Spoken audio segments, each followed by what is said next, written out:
1 week. 1 week after decades of broken politics in Washington, 8 years of failed policies from George Bush, and 21 months of a campaign that has taken us from the rocky coasts of Maine to the sunshine of California and everywhere in between, we are 1 week away from changing America.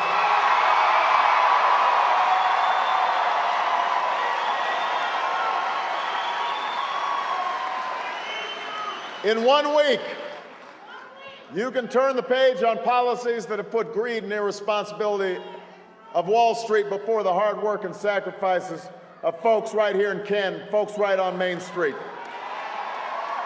In 1 week, you can choose policies that invest in our middle class and create new jobs and grow this economy from the bottom up so that everyone has a chance to succeed, from the CEO to the secretary and the janitor, from the factory owner to the men and women on the factory floor, in 1 week.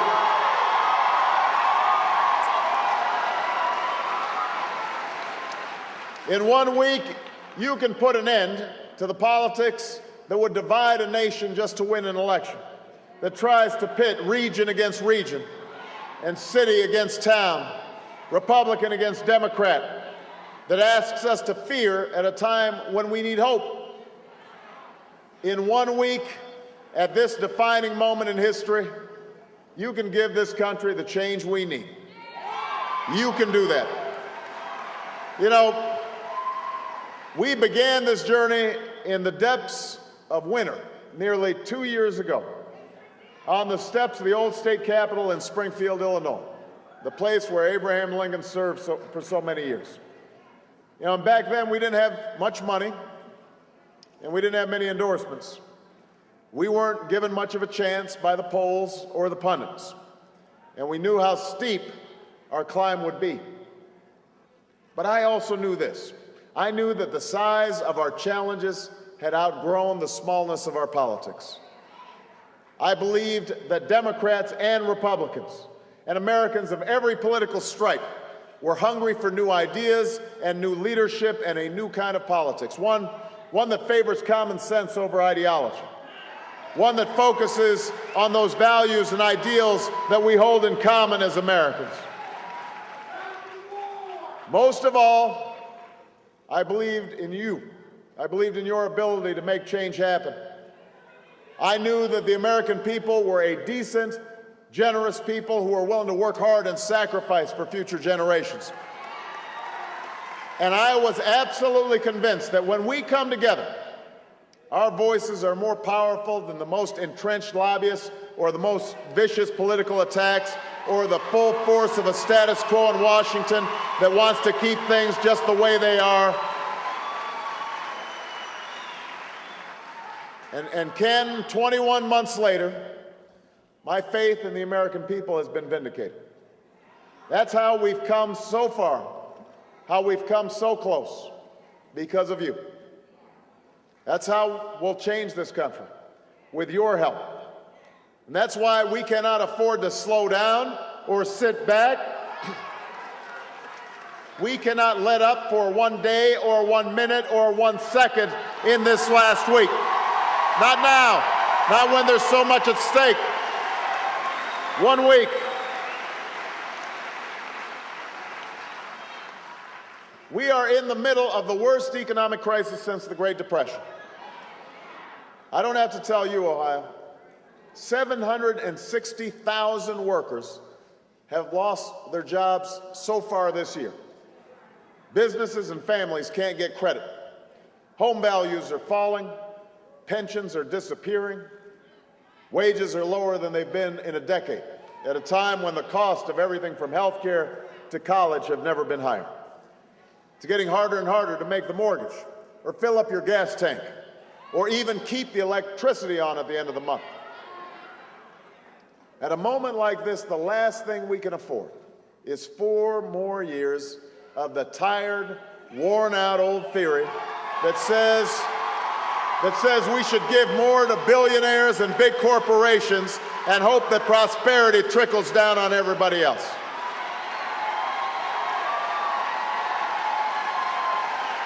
the last thing we can afford is 4 more years where no one in Washington is watching anyone on Wall Street because politicians and lobbyists killed common sense regulations.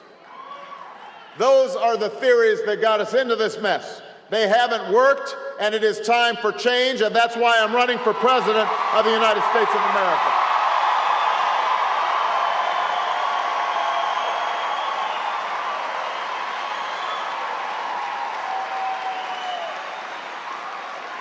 Now,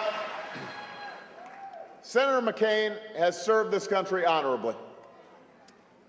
And Senator McCain can point to a few moments, like torture, where he has broken with George Bush over the past 8 years. He deserves credit for that.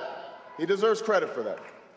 But when it comes to the economy, when it comes to the central issue of our time, the central issue of this election, the plain truth is that John McCain has stood with this president every step of the way, voting for the Bush tax cuts for the wealthy that he once opposed, voting for the Bush budgets that spent us into debt, calling for less regulation 21 times just this year. Those are the facts.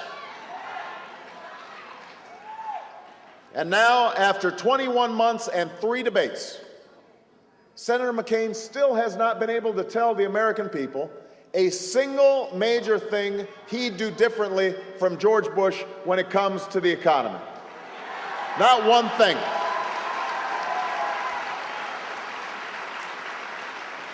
Senator McCain says we can't spend the next 4 years waiting for our luck to change. But you understand that the biggest gamble we can take is to embrace the same old Bush-McCain policies that have failed us for the last 8 years. We can't afford to take that risk.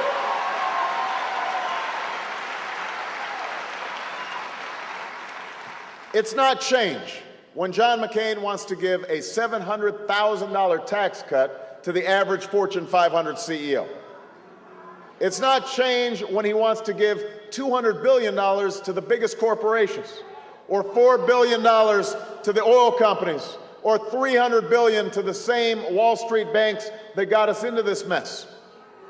It's not change when he comes up with a tax plan that doesn't give a penny of relief to more than 100 million middle-class Americans. That is not change. So look, Ohio, we have tried it John McCain's way. We have tried it George Bush's way. And deep down, Senator McCain knows that, which is why his campaign said that if we keep talking about the economy, we're going to lose. That's why he's spending these last weeks calling me every name in the book. Because that's how you play the game in Washington. If you can't beat your opponent's ideas, you distort those ideas and maybe make some up. If you don't have a record to run on, then you paint your opponent as someone people should run away from. You make a big election about small things. Ohio, we're here to say, not this time, not this year, not when so much is at stake.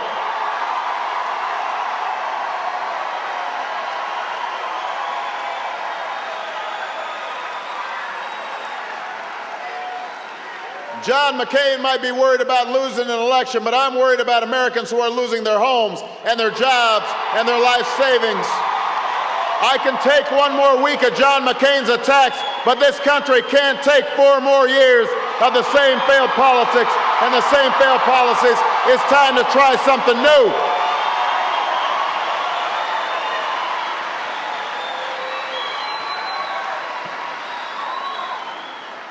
It is time, Kenton, to try something new. The question in this election is not, are you better off than you were 4 years ago? We all know the answer to that. The real question is, will this country be better off 4 years from now?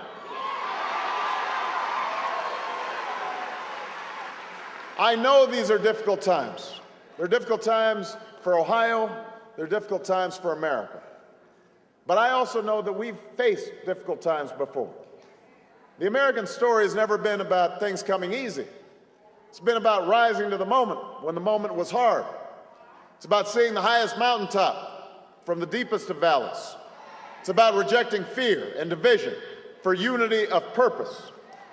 That's how we overcame war and depression. That's how we've won great struggles for civil rights and women's rights and workers' rights. That's how we'll emerge from this crisis stronger and more prosperous than we were before, as one nation and as one people.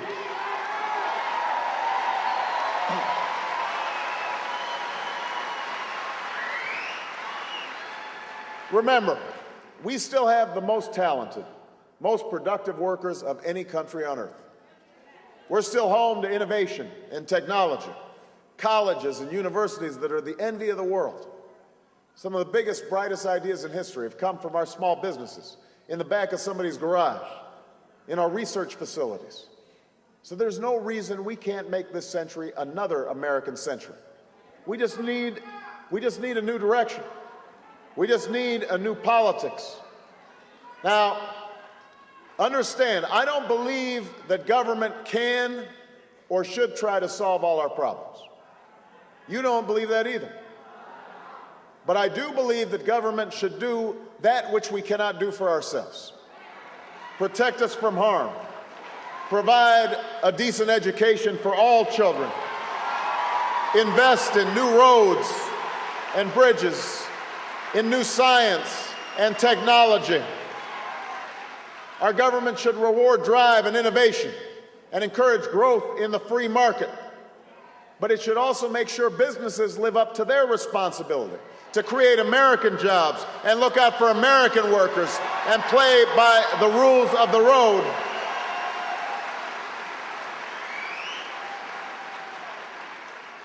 It should ensure a shot at success, not just for those with money and power and influence, but for every single American who's willing to work.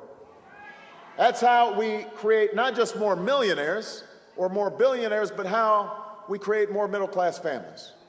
That's how we make sure businesses have customers that can afford their products or services. That's how we've always grown the American economy from the bottom up.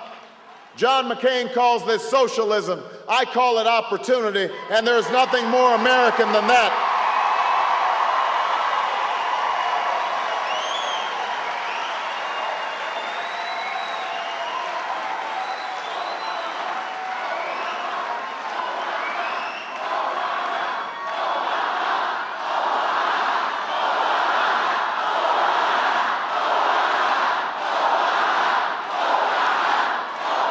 Thank you. Look, if we want to get through this crisis, we need to get beyond the old ideological debates and divides between the left and the right. We don't need bigger government or smaller government. We need better government. We need a more competent government. We need a government that upholds the values we hold in common as Americans. We don't have to choose between allowing our financial system to collapse and spending billions of dollars of taxpayer money to bail out Wall Street banks. As president, I will ensure the financial rescue plan helps stop foreclosures and protects your money instead of enriching CEOs.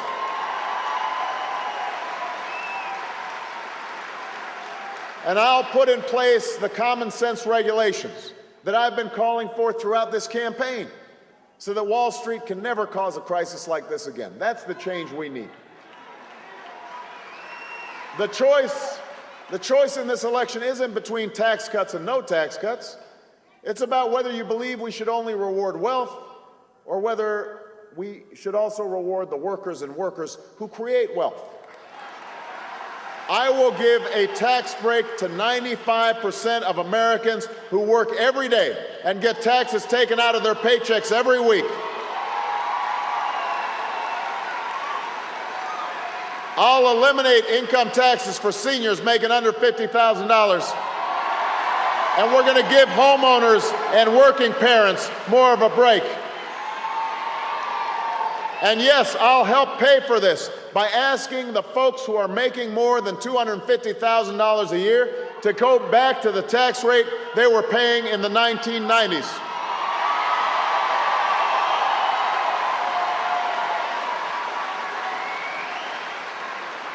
No matter what John McCain may claim, here are the facts.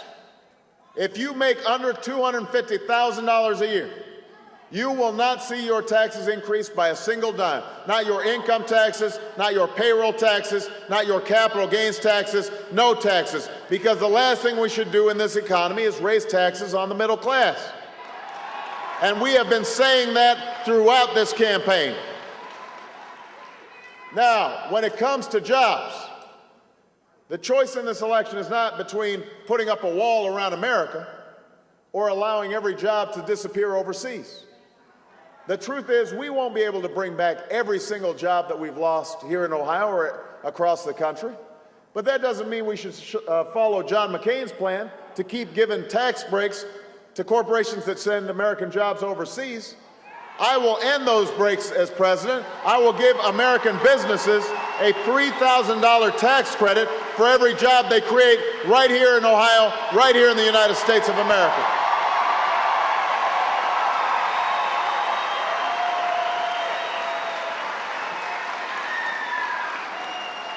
I'll eliminate capital gains taxes for small businesses and startup companies that are the engine of job creation in this country. We'll create 2 million new jobs by rebuilding our crumbling roads and bridges and schools, by laying broadband lines to reach every corner of the country. And I will invest $15 billion a year in renewable sources of energy to create 5 million new energy jobs over the next decade. Jobs that pay well, jobs that can't be outsourced, jobs building solar panels and wind turbines and a new electricity grid, jobs building the fuel-efficient cars of tomorrow, not in Japan, not in South Korea, but right here in the US of A.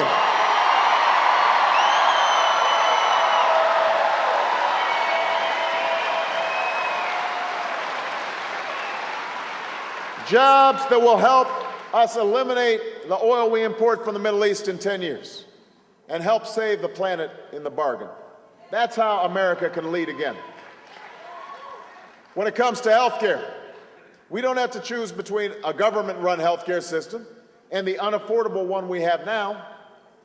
If you already have health insurance, the only thing that will change under my plan is that we will lower your premiums. If you don't have health insurance, you'll be able to get the same kind of health insurance that members of Congress give themselves. We'll invest in preventive care and new technology to finally lower the cost of health care for families and businesses and the entire economy. And as someone who watched his own mother spend the final months of her life arguing with insurance companies because they claimed her cancer was a pre-existing condition. They didn't want to pay for her treatment. I will stop insurance companies from discriminating against those who are sick and need care the most. You can count on that.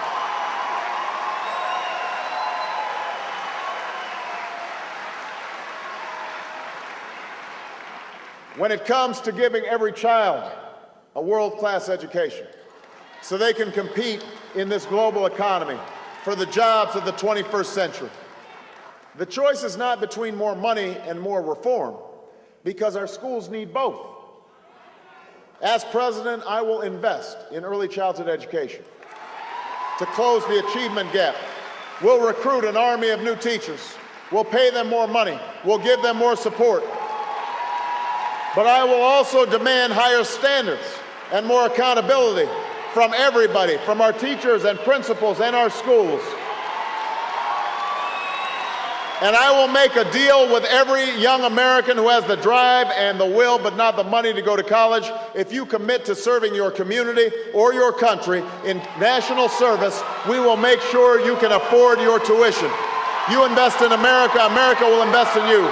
Together we'll move this country forward.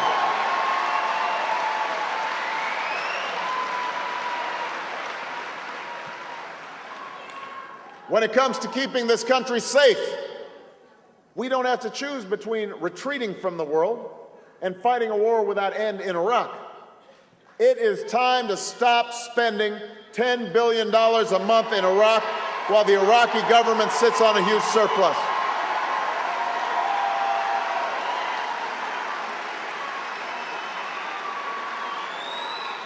As president, I will end this war by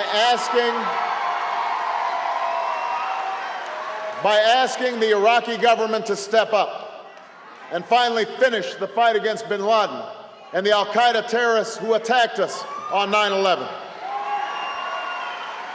I will never hesitate to defend this nation, but I will only send our troops into harm's way with a clear mission and a sacred commitment to give them the equipment they need in battle and the care and benefits they deserve when they come home. We will treat our veterans with honor and respect.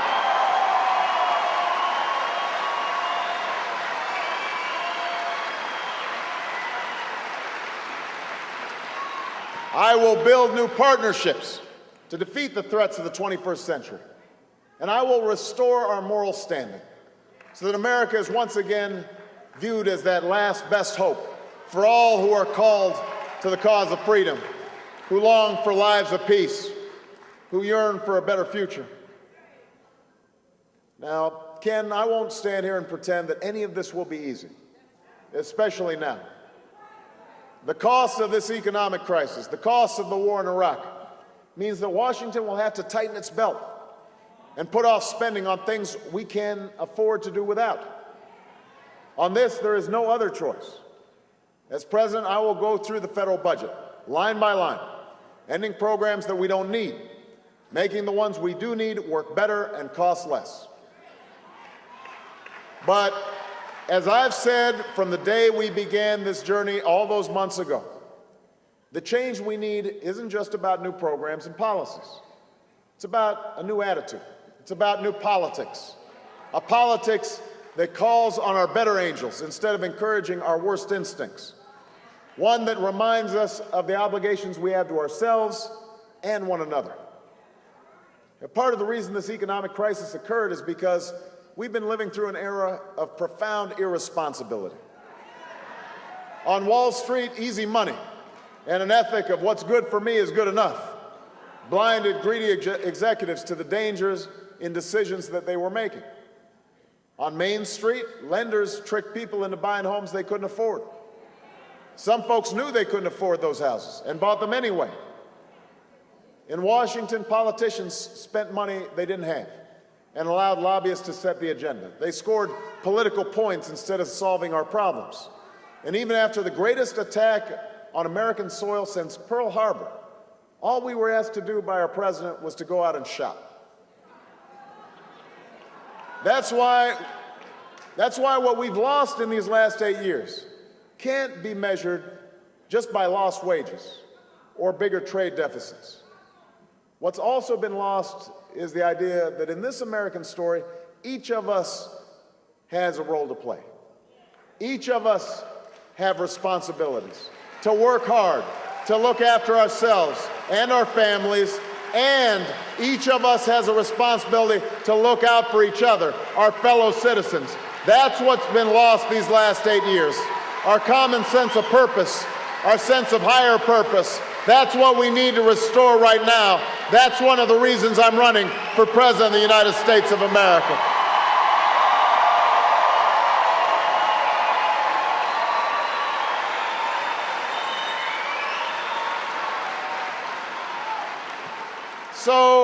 So yes, government must lead the way on energy independence, but each of us must do our part to make our homes and businesses more efficient. Yes, we must provide more ladders to success for young men who fall into lives of crime and despair, but all of us have to do our part as parents to turn off the TV set and read to our children, to take responsibility for providing love and guidance. Yes, we can argue and debate our positions passionately, but all of us must summon the strength and grace to bridge our differences and unite in common effort. Black, white, Latino, Asian, Native American, Democrat, Republican, young, old, rich, poor, gay, straight, disabled, or not, all of us have to come together.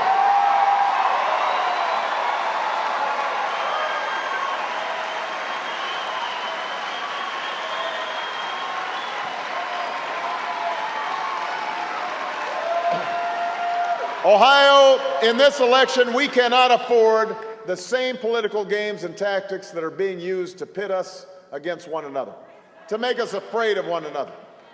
The stakes are too high to divide us by class and region and background, by who we are or what we believe. Because despite what our opponents may claim, there are no real or fake parts of this country. There's no city or town that's more pro-America than anywhere else. We're one nation, all of us proud, all of us patriots. There are patriots who supported this war in Iraq and patriots who opposed it. Patriots who believe in democratic policies and those who believe in Republican policies. The men and women who serve in our battlefields, some may be Democrats, some may be Republicans, others independents, but they fought together and they bled together, and some died together under the same proud flag. They have not served a red America or a blue America. They've served the United States of America.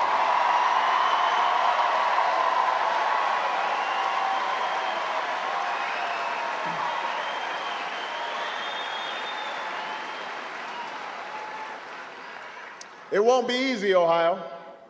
It won't be easy. It won't be quick. But you and I know that it is time to come together and change this country. Some of you may be cynical. Some of you may be fed up with politics. A lot of you may be disappointed and even angry with your leaders. And you have every right to be. But despite all of this, I ask of you what's been asked of Americans throughout our history. I ask you to believe, not just in my ability to bring about change, but in yours. I know this change is possible because I've seen it. I've seen it over the last 21 months. Because in this campaign, I've had the privilege to witness what is best in America.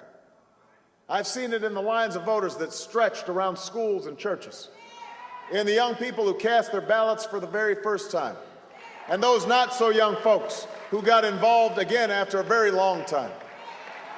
I've seen it in the workers who would rather cut back their hours than see their friends lose their jobs, in the neighbors who take in a stranger when the floodwaters rise, in the soldiers who re-enlist after losing a limb. I've seen it in the faces of the men and women I've met at countless rallies and town halls across the country. Men and women who speak of their struggles, but also of their hopes, of their dreams. I still remember the email that a woman named Robin sent me after I met her in Fort Lauderdale, Florida. Sometime after our event, her son nearly went into cardiac arrest. He was diagnosed with a heart condition that could only be treated with a procedure that cost tens of thousands of dollars. Her insurance company refused to pay, and their family didn't have that kind of money. In her email, Robin wrote, "I ask only this of you. On the days where you feel so tired you can't think of uttering another word to the people, think of us. When those who oppose you have you down, reach deep and fight back harder." Ohio, that's what hope is. That thing inside us that insists, despite all evidence to the contrary, that something better is waiting around the bend, that insists there are better days ahead, if we're willing to work for it, if we're willing to shed our fears and our doubts, if we're willing to reach deep down inside ourselves when we're tired, when we're worn out, and we come back fighting harder. Hope. That's what kept some of our parents and grandparents going when times were tough. What led them to say, maybe I can't go to college, but if I save a little bit each week, my child can go to college. Maybe I can't have my own business, but if I work really hard, my child can open one of her own. Hope. It's what led immigrants from distant lands to come to these shores against great odds and carve a new life for their families in America. What led those who couldn't vote to march and organize and stand for freedom, that led them to cry out, "It may look dark tonight, but if I hold on to hope, tomorrow will be brighter." That's what this election's about. That's the choice we face right now.